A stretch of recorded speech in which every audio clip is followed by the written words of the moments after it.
बहुत सारे लोगों में डर होता है। बिल्कुल बिल्कुल। मैं आपको बता दूं, मेरी जिंदगी में मैं किसी भगवान को नहीं मानता था बचपन में, अब मैं किसी को नहीं मानता, लेकिन फिर भी मेरी जिंदगी बहुत अच्छी चल रही है। नमस्कार, आदाब, सत श्री अकाल, जय भीम दोस्तों। और जैसा कि आप देख सकते हैं कि हमारे साथ जो गेस्ट बैठे हुए हैं आप सबसे बातें करने के लिए, ये किसी परिचय के मोहताज नहीं है। अगर आप इनको नहीं जानते हैं तो गूगल मारिए प्रशांत बौद्ध और जान जाएंगे प्रशांत बौद्ध, जिन्होंने और न जाने कितने लोगों की आस्था को ख़त्म कर दिया। इनकी वजह से, इनकी वीडियो से न जाने कितने लोगों की ज़िंदगियाँ बदल गई और न जाने कितने लोग अंधविश्वास से बाहर निकल आए। तो मैंने सोचा कि क्यों ना आप लोगों से भी इनकी मुलाकात करा दूँ।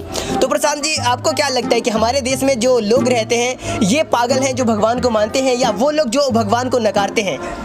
देखा जाए तो तादाद ज़्यादातर भगवान को मानने वालों की हमारे देश में, और भगवान को न मानने वाले उंगलियों पे गिने जा सकते हैं। तो कौन सही है, उंगलियों पे गिने जाने वाले या जिनकी तादाद ज़्यादा है?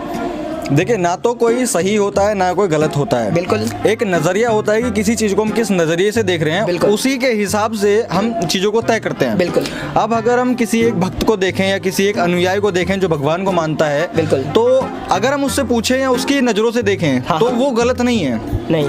अब अगर किसी नास्तिक को हम देखें, वो सवाल जवाब करता है या फिर उसको मतलब बहुत सारी चीज वो भगवान को नहीं मानता है, अगर उसकी नजर से देखें तो वो भी गलत नहीं है। अब यहाँ पे जो अगला हमारा जो पॉइंट आता है वो ये आता है कि सही क्या है और गलत क्या है।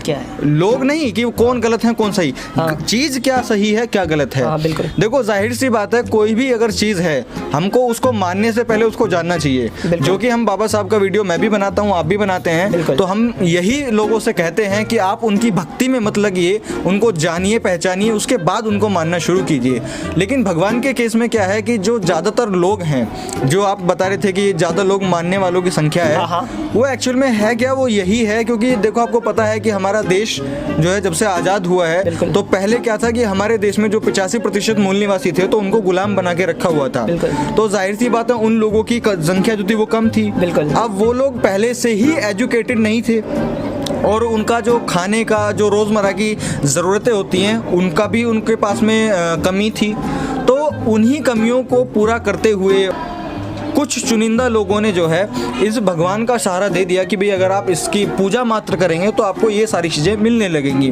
अब जैसे जैसे थोड़ा थोड़ा प्रक्रम शुरू हुआ, जैसे जैसे दिन बढ़ते गए, ये प्रक्रम बढ़ता चला गया और आज इस देश के हालात कुछ ऐसे हैं कि आप यहाँ पर बैठकर हमको ये कहना पड़ रहा है कि इस देश में ज़्यादा संख्या जो है वो ऐसे लोगों की है जो भगवान को मानते हैं या फिर आस्था में अपना विश्वास रखते हैं, लेकिन बहुत कम लोग ऐसे हैं जो आस्था में विश्वास नहीं रखते हैं, है ना। तो बस यही चीज़ है कि जो भगवानों का सीन ये है कि भी देखो, जाहिर सी बात है कॉमन सेंस हमको यूज़ करना है। किसी भी इंसान को, अगर कोई इंसान कोई काम नहीं करेगा, बिल्कुल, तो उसको कुछ भी मिलने से रहा नहीं मिलेगा। चाहे वो दिन रात ही पूजा क्यों ना करता रहे, उसको कोई लाभ, कोई भी चीज़ जो है मिलने वाली नहीं है।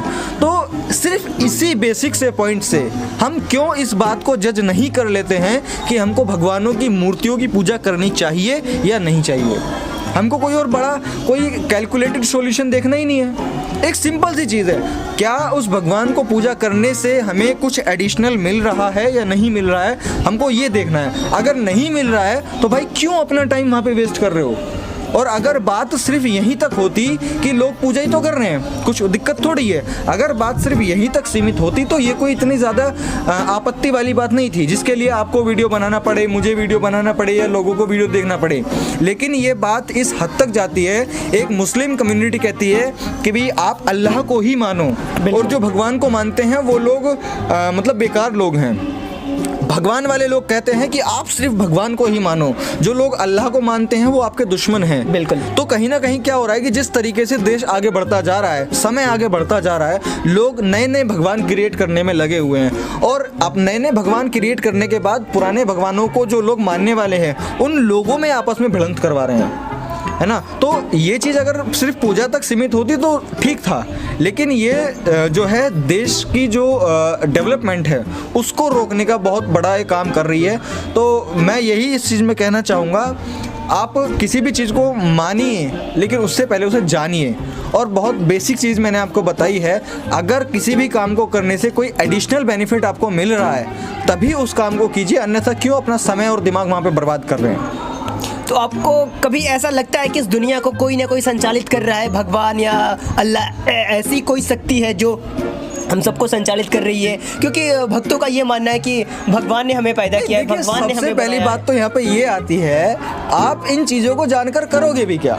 हाँ ये तो बात है। आप एक नॉर्मल जॉब कर रहे हो, आप एक सरकारी नौकरी कर रहे हो, आप ठेला चला रहे हो, आप दुकान लगा रहे हो, और आपको उसकी परवाह पड़ी है धरती का कौन संचालन कर रहा है? मतलब अगर आप पूजा करना छोड़ देंगे तो क्या वो संचालन बंद कर देगा? नहीं। क्या वो ऑक्सीजन बंद कर देगा? नहीं। तो फिर आपकी पूजा की क्या जरूरत है? चलो, अगर आप कहते हो कि इस दुनिया को संचालित किसी ने किया है, इस दुनिया का निर्माण किसी ने किया है, इस दुनिया का ये वो सब कुछ किसी ने किया है, और इसलिए आप उसको मानते हो, तो क्या आपके पूजा करने बंद करने के बाद में वो सब काम बंद हो जाएंगे?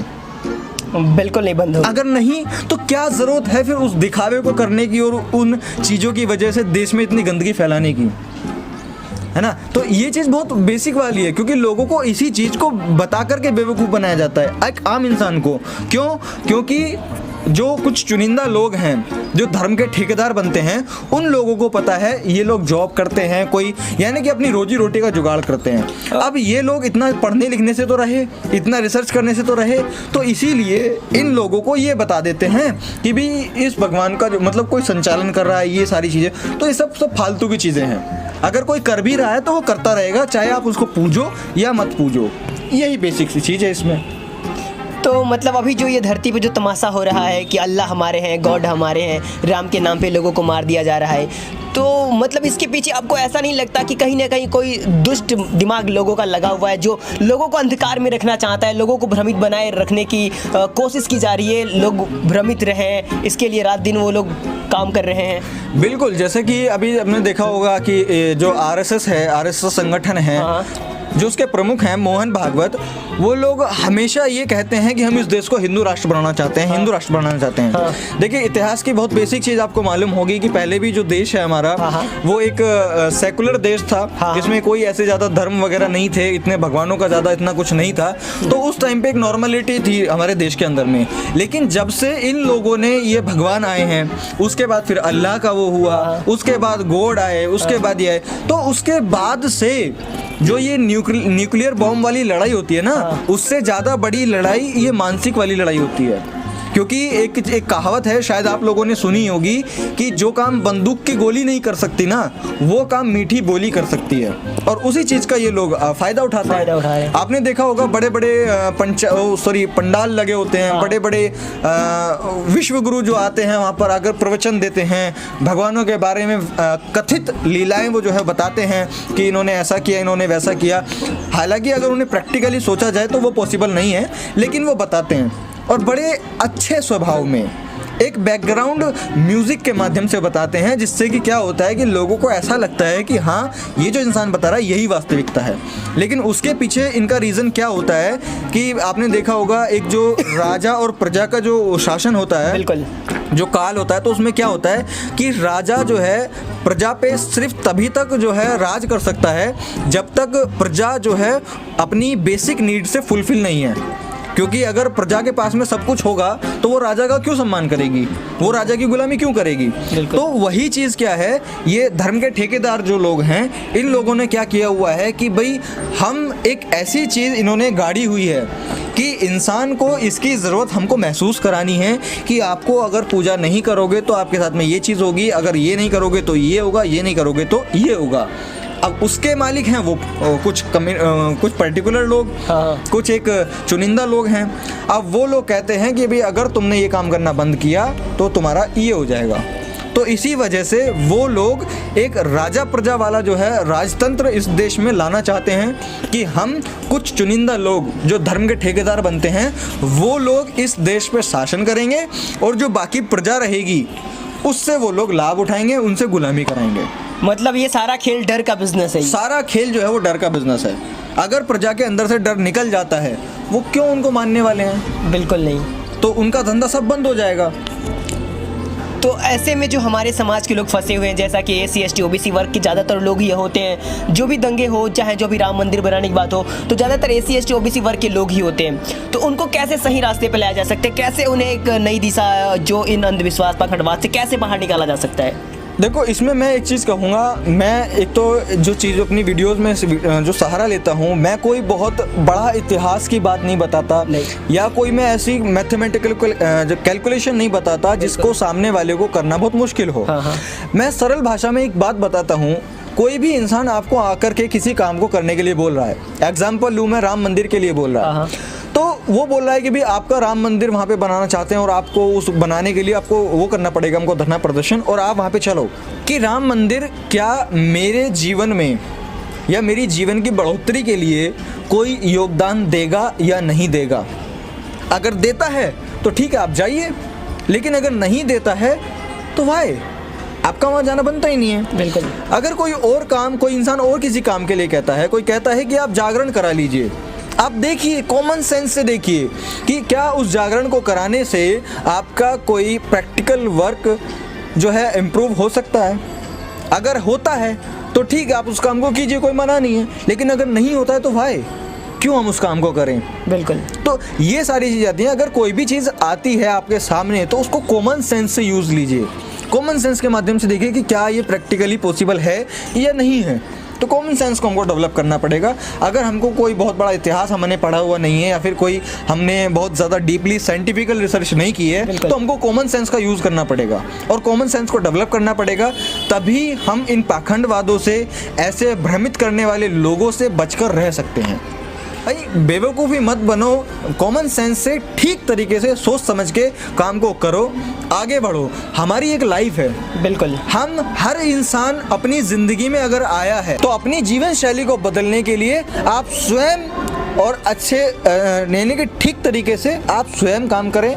फालतू के पाखंडवाद में या फालतू बेवकूफ़ लोगों के झांसे में मत फंसिए। पाखंडवाद और अंधविश्वास से बहुत दूर रहिए, तभी आपका ज़िंदगी जो है वो बहुत सरलता के साथ में आगे बढ़ सकती है। बहुत सारे लोगों में डर होता है। बिल्कुल बिल्कुल। मैं आपको बता दूं, मेरी ज़िंदगी में मैं किसी भगवान को नहीं मानता था बचपन में, अब मैं किसी को नहीं मानता, लेकिन फिर भी मेरी ज़िंदगी बहुत अच्छी चल रही है। लोग कहते हैं यार फेस्टिवल नहीं मनाएंगे तो एन्जॉयमेंट, मतलब आपको क्या लगता है जो बुद्धिस्ट लोग होते हैं वो खुशी नहीं रहते, वो दुख रहते हैं? भाई एन्जॉयमेंट करने के और भी बहुत सारे तरीके होते हैं। तो आपको सिर्फ कॉमन सेंस के साथ में ये चीज़ें देखनी है भी क्या सही है क्या गलत है, और ज़िंदगी को जीना है। आराम से जिए, फालतू के चक्रों में मत पड़िए। बस यही मैं कहना चाहता हूँ लोगों से। वीडियो के नीचे इस लाल बटन को दबाकर चैनल को सब्सक्राइब जरूर कर लें और इसके साथ में घंटी का बटन दबाकर ऑल पर जरूर क्लिक कर लें ताकि आने वाले टाइम की हर वीडियोस की नोटिफिकेशन आप तक जरूर पहुंच सके।